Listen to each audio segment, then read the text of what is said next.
ሰላም ጤና ይስጥልን የተወደዳችሁ ተመልካቾቻችን ከከፋ ቴሌቪዥን ለሰዓቱ ያዘጋጀናቸውን ዜናዎች ይዘን ቀርበናል። ከዜናዎቹ ጋር ብሩክታይት ብርሃን ነኝ። አብራችሁን ቆዩ። የህብረት ስራ ማህበራት መቋቋም ገበያን ለማረጋጋትና የወቅቱን ኑሮ ውድነት ከመቀነስ አኳያ ጠቀሜታ የጎላ መሆኑን የካፋ ዞን አስተዳደር ገለጸ። የዞኑ መንግስት ሰራተኞች ሁለገብ ህብረት ስራ ማህበር ምስረታ መርሃ ግብር ተካሂዷል። ዘገባው የባልደረባችን አድማሱ ጴጥሮስ ነው። ምረት ማሞት አቀርባለች። በመድረኩ ተገኝተው መልእክት ያስተላለፉት የካፋ ዞን ዋና አስተዳዳሪ አቶ እንደሻው ከበደም የህብረት ስራ ማህበራትን ማደራጀት የወቅቱን የኑሮ ውድነትና የዋጋ ንረት መቋቋምና አባላትን ተጠቃሚ ከማድረግ ባሻገር ለሀገር ኢኮኖሚ እድገት የላቀ ሚና እንዳለው ገልጿል። ሁሉም ነገር እየናረ እየተወደደ ከቁጥጥር ውጭ እየሆነ ያለበት ሁኔታ ነው ያለው። ይሄ ደግሞ በተለይ እየጎዳ ያለው የመንግስት ሰራተኛው ነው፣ ከአቅም በላይ ነው። ለዚህ ደግሞ በጣም በርካታ ምክንያቶች አሉ፣ ውጫዊ የሆኑ ምክንያቶች አሉ። በውጫውን ዓለም በተለያየ ጎራ ላይ እየተሰለፈ ያለበት ሁኔታ ነው ያለው። ጦርነት ውስጥ ነው ያለው። እነዚህ የጦርነቶች ኤክስፖርት የሚያደርጉ አካላት ኤክስፖርት እንዳያደርጉ፣ ነዳጅ የሚልኩ አካላት ነዳጅ እንዳይልኩ፣ የጭማሪው ላይ ከፍተኛ የሆነ ጫና እየፈጠረ እና አገሪቱን እየተፈታተነ ያለበት ሁኔታ አለ። ሁለተኛ ደግሞ ያው በአገር ውስጥ ያለ ዲማንድ እና ሰፕላይ እኩል ያለመምጣት ሁኔታዎች ይታያሉ። ይህን መፍትሄ ለማምጣት መንግስት እንግዲህ የተለያዩ የኢኮኖሚ ፖሊሲ አማራጮችን እየወሰደ ያለበት ሁኔታ ነው ያለው። የደሞዝ ጭማሪ አድርጓል፣ በጣም በቂ አይደለም። አሁንም ምላሽ እየሰጠ አይደለም። ገበያን ለማረጋጋት ነጋዴው በአንድ በኩል የሚፈጥረውን የተለያዩ ጫናዎችን ዋጋ በመጨመር ያለውን ነገር ለመቀነስ የተወሰነ ገበያን ለማረጋጋት በጣም ተፈላጊ የሆኑ ምርቶችን የማቅረብ ስራ እየተሰራ ነው ያለው። በአሁኑ ሰዓት የህገወጥ ነጋዴዎች መበራከትና የፍጆታ እቃዎች አቅርቦት አነስተኛ መሆን የኑሮ ውድነትን አባብሷል ያሉት ዋና አስተዳዳሪውም ይህንን ችግር ለመቅረፍ የህብረት ስራ ማህበራት በትኩረት መስራት እንደሚገባቸው ማሳስበዋል። ዋናውና አንዱ ህብረት ስራ ማህበርን አደራጅተው ገበያው ላይ መቀላቀል የሚችልበት ሁኔታና ይህን ጫና መቋቋም የሚችልበትን ሁኔታ መፍጠር ያስፈልጋል። በግል ከምንል ይልቅ ወደ አንድነት ስንመጣ ኃይላችን አስተባብረን፣ እውቀታችን አስተባብረን፣ ገንዘባችን አስተባብረን እንዴት አድርገን መቋቋም እንችላለን ማለት እንችላለን የሚለው የመጀመሪያ ይሆናል ማለት ነው። ስለዚህ አትሊስት ከላይ የሚመጡ ነገሮችን ወደዚያ መተን በተመጣጣኝ ዋጋ መጠነኛ ትርፍ ለማህበሩ እያተረፍ በተመጣጣኝ ዋጋ ነጋዴውን ቻሌንጅ እያደረግን እዚህ ማግኘት የሚችልበት ሁኔታ ቢኖር የተወሰነ ከዋጋ ጋር ያለውን ነገር መቀነስ የሚቻልበት ሁኔታ ይኖራል። ከላይ በተለያዩ መልኩ ኮሚኒኬት ማድረግ የሚችልበት ሁኔታ ቼን አደረጃጀት መፍጠር የሚችልበት ሁኔታ እንዲኖር መደረግ አለበት። ይሄ በሚደረግበት ሰዓት የዞኑ አስተዳደርም የሚያስፈልገውን ድጋፍ ማድረግ የሚችልበት ሁኔታ ይኖራል ማለት ነው። እሱ ብቻ ሳይሆን ከታችም እዚህ ያሉ ነገሮችን አሁን እየተወደዱ እየተፈታተኑ ያሉበት ሁኔታ ያለው። ሽንኩርት ይወደዳል፣ በቆሎ ይወደዳል፣ ጤፍ ይወደዳል። ከየትም መጥቷል ከዚሁ። ስለዚህ ከታችም ቢሆን አሁንም በነጋዴ መልኩ የሚፈጥሩትን የማፈን የተለያዩ ዋጋ መጨመሮችን ሰብረን ገብተን በተወሰነ መልኩ ከተለያዩ አካባቢዎች አመጥተን ወደ ስቶር አስገብተን በተመጣጣኝ ትርፍ ለማህበሩ እያስገባን አቅርቦቱን ማስተካከል የሚችልበት ሁኔታ ካለ ለምን ከዚህ አንደኛው ማግኘት ይቻላል። ሁለተኛ ይህን ስናቀርብ ውጭ ያለው የነጋዴው ሁኔታ በተመጣጣኝ መልኩ ሊያወርድ የሚችልበት ሁኔታ ይኖራል። ስለዚህ ገበያን ለማረጋጋት የሚያስችልና ያንን የሚፈታተንን ነገር መቀነስ የሚቻልበት ሁኔታ ይኖራል ማለት ነው። እዚህ ላይ ጠንከር ብለን መስራት እንችላለን። ማህበሩ ዘላቂና ለአካባቢ እድገት ፋይዳ ያለው በመሆኑም ሁሉም አባላት የሚጠበቅባቸውን ኃላፊነት እንዲወጡም የካፋ ዞን ብልጽግና ፓርቲ ጽህፈት ቤት የአደረጃጀት ዘርፍ ኃላፊ ወይዘሮ ጽዮን ታዬ አሳስበዋል። ታች ያለውን በተለይ የሰብል አምራቹን እኛ የምንፈልገውን ግብዓት የሚያመርተውን የታችኛውን አምራች ህብረት ስራ ማህበር መደገፍ ያስፈልጋል። አዳዲስ እይታዎችን ሀሳብ መስጠት ያስፈልጋል። የገበያ ጉድለት ላይ ያለውን እዚህ ቅድም በቢዝነስ ፕላን የቀረበው ሰብል ወይንም ምርት ብቻ ሳይሆን የፍጆታ እቃ ብቻ ሳይሆን የግንባታ እቃዎችም ይቀርባሉ። የካፋ ዞን ደን አካባቢ ጥበቃና ህብረት ስራ መምሪያ ኃላፊ አቶ ጋባ በመንጨ በኩላቸውም በዞኑ ብዙ ማህበራትና ዩኒየኖች መኖራቸውን አንስተው መንግስት ሰራተኞች የማህበሩ አባላት ለመሆን ያመለከቱ እንዳሉ ሌሎች አባላት እንዲሆኑም ጠቀሙ ጥሪ አቅርበው ለምስረታው የራሳቸውን አስተዋጽኦ ላበረከቱ አካላትን ምስጋናቸውን አቅርበዋል። ሁለገብ መሰረታዊ ህብረት ስራ ማህበራት ምስረታ ላይ የታደሙ አባላት ስለ ዓላማውና ጠቀሜታውን አስረድተዋል። አጠቃላይ አሁን ባለን ተጨባጭ በዓለም አቀፍ ደረጃም ሆነ በሀገር ደረጃ የኑሮ ቀውስ ከፍተኛ ነው። ይህን የኑሮ ቀውስና አጠቃላይ ኢኮኖሚና ፖለቲካ ማህበራዊ ጉዳዮችን ለመፍታት ሰዎች በእውቀት፣ በገንዘብ፣ በሀሳብ አንድ ለመደራጀት አለባቸው። ሰዎች ሲደራጁ በነጻነት ፍላጎታቸውንና ምኞታቸውን ያከናውናሉ፣ ያስተናግዳሉና ከዚህ አንጻር እኛም የዞናችንን አጠቃላይ መንግስት ሰራተኞችን ችግር በዚህ መልኩ ለመፍታት ባለፉት 6 ወራት አካባቢ ነው እንቅስቃሴውን የጀመርነው። ስንጀምር እንግዲህ አጠቃላይ እንደ ሀገር የህብረት ስራ ማህበራት ሪፎርም የተደረጉ አሉት። እነዚህ ሪፎርም ከሚደረጉ ማህበራት ጋር አብረን መውሰድ አለብን ብለን ከእያንዳንዱ ተቋም አጠቃላይ ሰው ፍላጎት እንዲመጣ አድርገናል። ከዚህ አንጻር አጠቃላይ በዞናችን ካሉት 20 ተቋማት ውስጥ ከ18 ተቋማት አባል የመሆን ፍላጎት እና የአባልነት ማመልከቻ መጥቷል። ከዚህ ተነስቶ በዞን ደረጃ የካፋ ዞን መንግስት ሰራተኞች ሁለገብ ኃላፊነት ወሰነ ሁለገብ የህብረት ስራ ማህበር በሚል ነው ስያሜውን ዛሬ በአጠቃላይ አባሉ ስም ያጸደቅ ነው። እንግዲህ አሁን ያለንበት ዘመን ይታወቃል። የኑሮ ውድነቱ፣ የዋጋ ንረቱ ጫናው ከባድ ነው። እያንዳንዱ መንግስት ሰራተኛ በወር የሚያገኘው ደሞዝ የወቅቱ ኑሮ ሊያሻግር የሚችል አይደለም። ስለዚህ ይህንን ጫና ለመቅረፍ ደግሞ ዝም ብሎ መንግስት ላይ መጮህ ብቻ ሳይሆን ራሳችን ተደራጅተን ምን ብናደርግ የተወሰነ ኮንትሪቢዩት ማድረግ እንችላለን የሚለውን አስተሳሰብ ይዘው በጋራ ያደረግነው ነገር ውጤታማ ሊያደርግ ይችላል በሚል አስተሳሰብ እጣ በመግዛት መመዝገቢያ በመክፈል አባላቱ ኦልሞስት አሁን ወደ 476 የሚሆን የመንግስት ሰራተኞች አሉን የምንለው 1000 አካባቢ ነው። አሁን ወደ 476 ፍላጎት አሳይተው ማመልከቻ አቅርቦ መታወቂያ ኮፒ አድርጎ ተመዝግቦ አሁን በስርታ ላይ እየተገኙ አሉና ሌሎችም እንደዚሁ ያልተሳተፉ በተለያየ ምክንያት በመስክ ስራም በሌሎች ኢንፎርሜሽን ሳያገኙ ቀርቶ ያልተመዘገቡ ያልተካተቱ ካሉ ማህበር ያው ኦፕን ስለሆነ በፈለጉበት ሰዓት መጥቶ አባልነት መመዝገቢያ ከፍሎ እጣ ከፍሎ አባል ሆኖ ተጠቃሚ ሆን የሚችሉ መሆኑን መልእክት እያስተላለፍኩ ቀጣይም የሚመለከታቸው ባለድርሻ አካላት ከማህበሩ ጎን ሆነው አስፈላጊው ድጋፍ እንዲያደርግ ጥሪን አቀርባለሁ።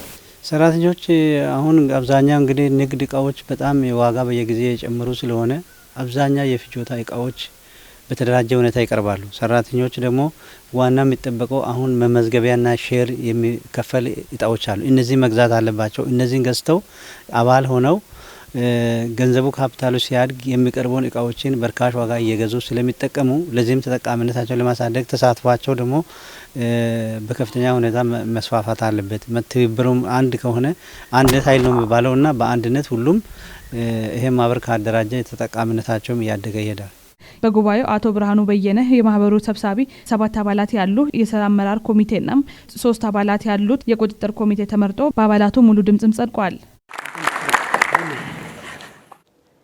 ቀልጣፋ የፍትህ አገልግሎት ለህብረተሰቡ ተደራሽ ለማድረግ እየሰራ መሆኑን የዴቻ ወረዳ ፍርድ ቤት ገለጸ። ይህ የተገለጸው የዴቻ ወረዳ ምክር ቤት 4ኛ ዙር 11ኛ ዓመት 3ኛ መደበኛ ጉባኤውን ባካሄደበት ወቅት ነው። ቤተልሔም እምሩ ተጨማሪ አላት። የዴቻ ወረዳ ምክር ቤት 4ኛ ዙር 11ኛ የስራ ዘመን 3ኛ መደበኛ ጉባኤ ባደረገበት ስብሰባ ካዳመጠው አጀንዳዎች መካከል አንዱ የወረዳውን ፍርድ ቤት የ2017 በጀት ዓመት የስራ ክንውን ነበር። በጉባኤው የወረዳ ፍርድ ቤቶች አገልግሎት አሰጣጥ ሂደት፣ የወንጀል ጉዳዮችንና የፍትሐ ብሔር ጉዳዮችን በተመለከተ በዝርዝር ሪፖርት ቀርቦ ማብራሪያ ተሰጥቶበታል። የዴቻ ወረዳ ፍርድ ቤት ፕሬዝዳንት አቶ ምኞት አሸብር እንደገለጹት በ2017 ዓ.ም የወረዳው ፍርድ ቤት አስተዳደራዊ እንዲሁም የአካባቢውን ሰላም ለማረጋገጥ ስላከናወናቸው ተግባራት ተናግረዋል። በዚህ ባሳለፍ ነው አሁን ባለንበት ወደ መጨረሻ አካባቢ ላይ ድረስ ያሉ መዛግብት በወንጀልና በፍትሐ ብሔር ከቀረቡት ውስጥ ውሳኔ ያገኙት በወንጀል አጠቃላይ የቀረበው 370 መዛግብት ሲሆን ውሳኔ ያገኘ 355 መዝገብ በዚህ ዓመት ውስጥ ውሳኔ አግኝቷል። 15 መዝገብ ቀጣይ ለ20 ወይም ለ2018 ዓ.ም ተላልፏል። በፍትሐ ብሔር መዝገብ ስናይ ደግሞ አጠቃላይ በፍትሐ ብሔር 1257 መዛግብት ቀርቧል። ይሄ ማለት 1257 መዝገብ ቀርቦ ከዛ ውስጥ 1231 መዝገብ ላይ ውሳኔ ተሰጥቶ 26 መዝገብ ለ2018 ዓ.ም የተላለፈበት ሁኔታ አለ። የዚህ አጠቃላይ ድምር ውጤት ደግሞ ስታይ ካቀርነው እቅድ አንጻር የቀረበውን መዝገብ የሰጠነው ውሳኔ 97.48% ተፈጽሟል። ይሄም የሚያሳየው ምንድነው? ፍርድ ቤቱ የሚሰጡ አገልግሎት በተሻለ ሁኔታ ላይ ያለ መሆኑን የሚያሳይ ነው። ምክንያቱም አፈጻጸሙ ከ197.48 መሆኑ የተሻለ ደረጃ ላይ ያለ መሆኑን የሚያሳይ ነው። ይህም ደግሞ የሚሰጥበት የፍርድ አሰጣጥ ቅድም ከመልካም አስተዳደር ጋር ተያይዞ ተነስቷልና አንዱ የፍርድ ቤት ስራ ለህብረተሰቡ ተደራሽ ፍትህን የተለያዩ ወጪ ውስጥ ሳይገባ ሳይንገላታ በአጭር ጊዜ ውስጥ ውሳኔን መስጠት ነው። ከዚህ ውስጥ አንዱ ስታንዳርድ አለ ፍርድ ቤት ላይ አንድ መዝገብ መቼ ይወሰናል፣ እስከ መቼ ድረስ ነው ጊዜው ወይም እድሜ የሚል ነገር አለ። ስለዚህ አንድ መዝገብ ሊያልቅ የሚገባው ስታንዳርዱ 2 ወር ነው። በ2 ወር ውስጥ ቅድም በፍትሐብሔርም በወንጀልም የተወሰኑ መዝገቦች አንድ ላይ ድምሩ 1586 መዛግብት በዚህ ዓመት ውሳኔ አግኝተዋል። ከነዚህ ውስጥ ደግሞ በፐርሰንት ስንለካ 94.74% በ2 ወር ውስጥ በስታንዳርዱ መሰረት ውሳኔ ያገኙ መዛግብት ናቸው። ፕሬዝዳንቱ አክለው በ2018 ዓመተ ምህረት የተሻለ ውጤት ለማስመዝገብ በትኩረት ይሰራልን ብለዋል። ህብረተሰቡ አላስፈላጊ ነገር ውስጥ እንዳይገባ አንደኛ መቻቻልን እንዲለምድ፣ ሁለተኛ በፍቅር እንዲኖር፣ ሶስተኛ አላስፈላጊ ወጪ ውስጥ እንዳይገባ ባለበት ፍትህን እንዲያገኝ ቅድም ማህበራዊ ፍርድ ቤት ብለናል። ይሄም ለዚህ ፍርድ ቤት ከዚህ ፍርድ ቤት በተጨማሪ ለመደበኛ ፍርድ ቤት አጋዥ ሆኖ የተኛውንም የፍትሐብሔር ጉዳዮችን እንዲያይ ይህን እንዲያይ ማለት ደግሞ ምንድነው ዋና ዓላማው እርቅ ነው። የባህላዊ ፍርድ ቤት ዋና ዓላማው ምንድነው? እርቅን ማስፈን ነው፣ ሰላምን ማስፈን ነው፣ መቻቻልን ማስፈን ነው። ለዚህ ባህላዊ ፍርድ ቤቶችን ለተሞክሮ 4 ቀበሌዎች ላይ አቋቁመን አሁን ስራ ጀምረናልና ቀጣይ ዓመት ላይ የነዛን ተሞክሮ በመውሰድ ለሌሎቹ ለማስፋት እቅዳለን። የነዛን ውጤት ማየት ያስፈልገናል። አንደኛ በደንብ እነዚህ መስራት አለባቸው። በደንብ ሲሰሩ ደግሞ የነሱን ተሞክሮ ሼር ለማድረግ ወይ ለሌሎቹ ለማስተላለፍ ለሌሎች ቀበሌዎቹ የነዛን ተሞክሮ በማምጣት ከዛም ሽማግሌዎችን አስመጥተን የነዛ አሰራርን በማሳየት ጭምር ስራውን ወደ መሬት ለማውረድ እቅድ ተይዞ እንቅስቃሴ እያደረግን ያለ ነው። ቀጣይ በጀት ዓመት ላይ በተቻለ መጠን ለሁሉም ቀበሌያቶች ለማዳረስ ያው ፕሮግራም አለን ማለት ነው። የወረዳው ምክር ቤት ባደረገው መደበኛ ጉባኤ የተለያዩ ሹመቶችን በመስጠት መድረኩ ተጠናቋል። የፍትህ ስርዓቱን ነጻ ጥራት ያለውና ተደራሽ ለማድረግ እየሰራ መሆኑን የሺሽንዳ ከተማ አስተዳደር የመጀመሪያ ደረጃ ፍርድ ቤት አስታወቀ።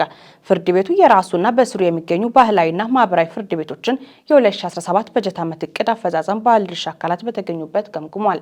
ከደቡብ ራዲዮና ቴሌቪዥን ድርጅት በወንጋ ቅርንጫፍ ለተገኘ ዘገባ ሲሆን ታደለ በመድረኩ የመክፈቻ ንግግር ያደረጉት የከተማው ምክር ቤት ምክትል አፈ ጉባኤ አቶ ሰለሞን ገብረ ማርያም ፍርድ ቤቱ የተጠያቂነት ስርዓትን በመዘርጋት ፍትህን በጥራት ተደራሽ ለማድረግ እያደረገ ያለው ጥረት የሚበረታታ ነው ብለዋል። መንግስት የዲሞክራሲ ስርዓትንና ልማትን ለማጠናከር እያደረገ ያለውን ጥረት ከመደገፍ አንጻርም በፍርድ ቤቶች የሚደረጉ ጠንካራ ተግባራት መቀጠል እንዳለባቸው አስገንዝበዋል። በተለይም ባህላዊና ማህበራዊ ፍርድ ቤቶችን በመደገፍ ዜጎች ቅርበት ፍትህ እንዲያገኙ የተደረገው ጥረት በበጀት ዓመቱ የመልካም ተሞክሮ የሚታይ እንደሆነ ጠቁመዋል።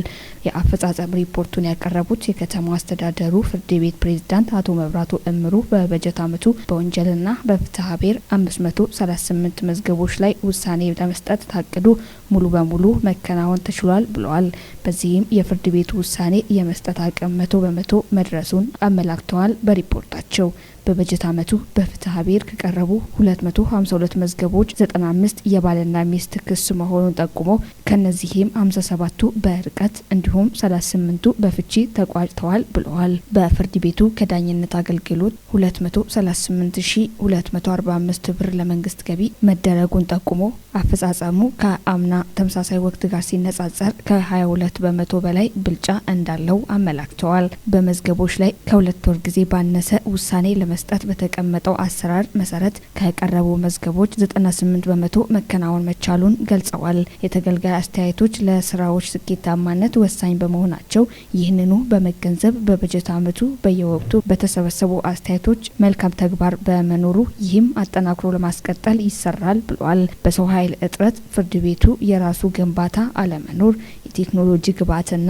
የካሽ እጥረት በአፈጻጸም ወቅት የታዩ ችግሮች መሆናቸውን አንስተዋል። በመድረኩ በከተማው የሚገኙ የአራቱም ቀጣናዎች የባህላዊና ማህበራዊ ፍርድ ቤት ሪፖርት ቀርቦ ውይይት ተደርጎበታል። በመድረኩ የተሳተፉ አካላት በሰጡት አስተያየት ፍርድ ቤቱ በመደበኛና በባህላዊ ፍርድ ቤቶች እየሰጠ ያለው አገልግሎት የተሻለ መሆኑን ተናግረው አገልግሎቱን የበለጠ ማሳለጥ እንዲቻል ያለውን ችግር ባለድርሻ አካላት እንዲፈቱ ጠይቀዋል። በቀጣይም እየተደረጉ ያሉ ጥረቶች ሁሉም አቀፍ ድጋፍ ለማድረግ ዝግጁ መሆናቸውን ቃል ገብተዋል። በመድረኩ በበጀት ዓመት የተሻለ አፈጻጸም ላስመዘገቡ አካላት እውቅና ተበርክቷል። በአገር አቀፍ ደረጃ የተያዘው የሌማት ትሩፋት ስራ ውጤታማ እንዲሆን ትኩረት ሰጥቶ እየሰራ መሆኑን የክልሉ ግብርና ቢሮ አስታወቀ። ይህን ስራ በማስፋት ለህብረተሰቡ ተደራሽ ለማድረግ 12000 የአንድ ቀን ጫጩት በክልሉ ድጋፍ ተገዝቶ ለቦንጋ ዶሮ እርባታ ማዕከል የተሰጠ መሆኑን የክልሉ ግብርና ቢሮ ምክትል የእንስሳትና አሳ እርባታ ልማት ዘርፍ ኃላፊ አቶ ታመነ በቀለ ተናግረዋል። ዘገባ የባልደረባችን ታምራት ኃይሌ ነው። ምረት ማሞት አቀርባለች። እንደ ሀገር ጠቅላይ ሚኒስትር ዶክተር አብይ አህመድ ሀሳብ አመንጭነት የሌማት ትሩፋት ተግባራቶች ትኩረት ሰጥቶባቸው እየተከናወኑ መሆኑን የተናገሩት የክልሉ የግብርና ቢሮ ምክትል ኃላፊና የእንስሳትና አሳ ዘርፍ ኃላፊ አቶ ታመነ በቀለም ይህ ተግባር በቦንጋ ዶሮ እርባታ ማዕከል ተጠናክሮ መቀጠሉን ጠቁመዋል። የክልሉ መንግስት በዶሮ ሌማት ትሩፋት የያዘውን እቅድ ለማሳካት ትኩረት ሰጥቶ እየሰራ መሆኑን ያብራሩት አቶ ታመነም 11.8 ሚሊዮን ብር በላይ ወጪ በማውጣት በርካታ የዶሮ ጫጭቶችን ለቦንጋ ዶሮ ማዕከል ማስረከቡንም ገልጸዋል። ዛሬ እያካሄድን ያለነው የቦንጋ ዶሮ እርባታ ማዕከል የወላጅ ዶሮ ወይም ፓረንት ስቶክ የማስገባት ስነ ስርዓት ላይ ነው የሚገኘው። እንደ ሀገር ለመጀመሪያ ጊዜ የክቡር ጠቅላይ ሚኒስትራችን አነሳሽነትና ሀሳብ አመንጭነት የሌማት ትሩፋት መተግበር ሲጀምር ዋነኛው ማነቆ የዶሮ ጫጩት አቅርቦት ነበረ። ይህን ለመቅረፍ ኢትዮጵያ ውስጥ ለመጀመሪያ ጊዜ የፓረንት ስቶክ የማባዛት ስራ ግራንድ ፓረንት ወደ ኢትዮጵያ ገብቶ በኤልፎራ ድርጅት አባጅነት አዋሳ ላይ ማባዛት ተጀምሮ ነበረ። የዛሬ 7-8 ወር አካባቢ በተሳካ ሁኔታ ለወላጅ ዶሮ ስርጭት በቅቶ ዛሬ ላይ ደግሞ እኛም እንደ ክልል በተረኛ ሆነን የአንድ ቀን ጫጩት ወላጅ ዶሮችን ነው ቦንጋ ዶሮ ማባጃ ማዕከል እያስገባን ያለ ነው። በዛሬው ዕለት 12200 የሚሆኑ ወላጅ ዶሮችን ተረክበናል ከኤልፎራ ድርጅት። እነዚህ ጫጩቶች እዚህ ማዕከል ውስጥ አድጎ ከዛሬ 5 ወር በኋላ የጫጩት መፈልፈል ይጀምራሉ ማለት ነው። ጫጩት መፈልፈል ይጀምራሉ። የሚፈለፈሉ ጫጩቶች ወደ አርሶ አደሩ ወደ አርብቶ አደሩ እና አሳዳጊ ኢንተርፕራይዝ የተደራጁ ወጣቶች ጋር የሚሰራጭ ነው የሚሆነው። ዶሮዎቹ የአንድ ቀን ጫጩት ከመሆናቸው ጋር ተያይዞ በተለያዩ በሽታዎች እንዳይያዙ ልዩ ትኩረት ሰጥቶ እንክብካቤ ማድረግ እንደሚገባ አብራርተዋል። በየደረጃ ያሉ መዋቅሮችና የጫጩት አሳዳጊ ወጣቶች እንዲሁም ኢንተርፕራይዞች ከማዕከሉ ጋር አብሮ ለመስራት ዝግጁ መሆን እንዳለባቸው አሳስበዋል። በየደረጃ ያሉ መዋቅሮች ከላይ ያሉት አካላት በጣም በተቀናጀ መንገድ በኮሚትመንት እየመሩት ነው። ለዚህ ቀጥሎ የሚኖረን መልእክት በየመዋቅር ያሉ በዞኖቻችን፣ በወረዳዎቻችን፣ በከተሞቻችን፣ በቀበሌዎቻችን ያሉ የግብርና መዋቅር፣ የኢንተርፕራይዝ መዋቅር፣ የአስተዳደር መዋቅሮች ከዚህ ዶሮ ማዕከል የሚወጡ ጫጩቶችን በመውሰድ በማሳደግ ለአርሶ አደሩ ለአርብቶ አደሩ ለማድረስ በቅርበት እንዲሰሩ የሚል ነው ማንሳት የሚፈልገው። ስለዚህ በአመት 1.5 ሚሊዮን ጫጩት ማቅረብ የሚችል ማዕከል ነው። በትልቁ እጥረት የሚቀርፍ ማዕከል ነው። ስለዚህ ከዚህ ማዕከል ከዛሬ 5 ወር ጀምሮ የጫጩት ማግኘትና መስራት የሚቻል መሆኑን አውቆ ተቀራርቦ መስራት እንዲቻል የሚል መልእክት ነው ማስተላለፍ እንፈልገው። የቦንጋ ዶሮ እርባታ ማዕከል ስራ አስኪያጅ አቶ ለገሰ ሻሮ በበኩላቸውም ከቅርብ ጊዜ ወዲህ በአገር ደረጃ በጠቅላይ ሚኒስትሩ አብይ አህመድ ሀሳብ አመንጭነት የሌማት ትሩፋት ተግባራቶች በትኩረት እየሰሩ መሆኑን አንስተው የተያዘውን ግብ ለማሳካት በክልሉ ርብርብ እየተደረገ መሆኑን ተናግረዋል። ማዕከሉን ብቁ ለማድረግ ክልሉ በጀት በመመደብ በርካታ ስራዎችን እያከናወነ እንደሚገኝም ገልጸዋል። እንደ አጠቃላይ እነዚህ ዶሮዎች መጥቶ ከመግባታቸው በፊት ማዕከሉን ብቁ ለማድረግ ክልሉ ሰፋ ያለ በጀት በጅቶ ወደ ስራ የገባበት ሁኔታ አለ። እንደምታዩት አዳዲስ አጥር እየተገነባ ያለበት ሁኔታ ነው ያለው።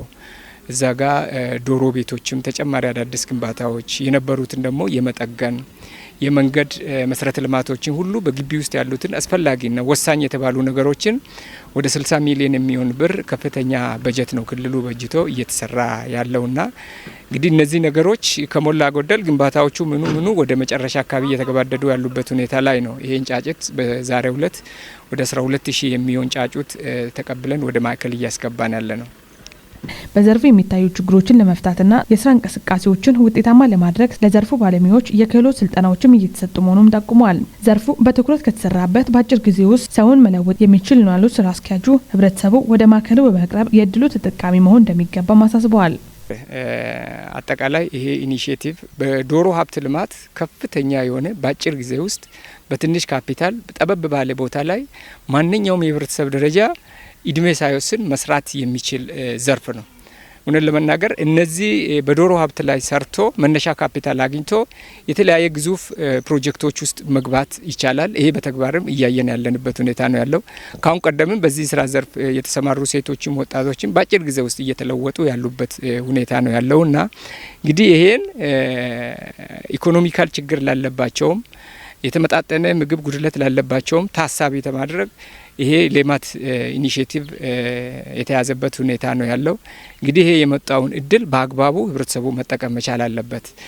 ከዚህ አንጻር ከመሰረተ ልማት አንጻር ጉድለት ያለበትን ክልሉ መንግስት ደግሞ ለይቶ ትልቅ የሆነ በጀት አዲስ ክልል ሆኖ ያለ ከፍተኛ ትኩረት ለዘርፉ ሰጥቶ ይሄን እስከሰራ ድረስ እኛም እንደ ባለሙያ እንደ አመራርም በተገቢ ሁኔታ በጥንቃቄ ይዘን ለተጠቃሚ የምናደርስበት ሁኔታ ከኛ የሚጠበቅ ነው የሚሆነውና ይሄን እድል ህብረተሰቡ መጠቀም መቻል አለበት። ካሁን ቀደም የተለያዩ ዶሮ ዝርያዎች ሲመጡ ቀይ ካልመጣ በስምም ደግሞ ቴትራ የሚል ካሁን ቀደም እኛ ማዕከል ውስጥ የገባበት ሁኔታ ስላለ በጣም ተወዳጅ ተፎካካሪና ምርታማነቱን በጣም ከፍተኛ ስለሆነ ህብረተሰቡ ሳያቅማማ ለብዙ ጊዜ ሲመኘው ሲጠይቀው የነበረ ዘር ወይም ዝርያ ስለሆነ ከ6 ወር በኋላ ራሳቸውን አዘጋጅቶ የሚወስዱበት ሁኔታ ሊኖር ይገባል።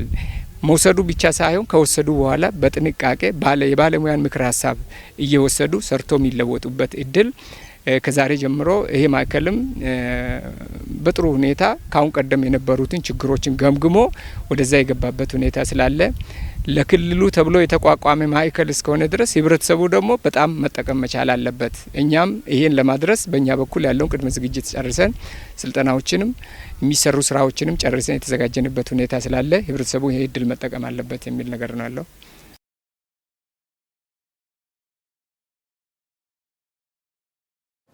በቡናና ሻይ ልማት ላይ የተጀመረው እንቅስቃሴ ተጠናክሮ መቀጠል እንዳለበት የክልሉ ግብርና ቢሮ ገለጸ።